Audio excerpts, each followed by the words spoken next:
kababayan, nauunawaan ko ang galit at pagkadismaya ninyo. Nauunawaan ko ang galit ng taong bayan sapagkat sa nakalipas na ilang buwan, bago pa man sumabog ang issue sa flood control, madalas na akong nakikipag-usap at nakikinig sa mga hinaing ng ating mga kababayang overseas Filipinos ukol sa transparency, accountability, peace, at security. Nauunawaan ko ang galit ng taong bayan dahil nasaksihan ko mismo kung paano minanipula ng House of Representatives ang budget ng Department of Education.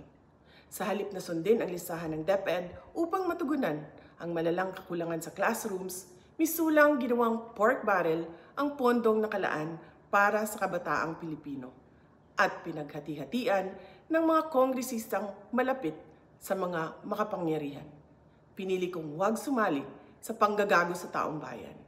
Sa aking pagbitiw bilang kalihim ng DepEd, ininda ko ang kaliwat kanan na atake kasama na ang impeachment para lamang mapagtakpan nila ang katiwalian sa 2025 budget. The President now faces a profound crisis of confidence, especially in the way these corruption investigations are being handled, which appear to lack both direction and resolve. We also seek clear answers on how a budget that deprived Filipinos of billions and billions of pesos was approved under his watch. Kaisa ako ng milyong-milyong Pilipinong nadismaya at nandidiri sa pamahalaang lulong sa insekuridad at walang kabusugang kasakiman. Ang karapatan nating magsalita at magpahayag ang sandigan ng demokrasya.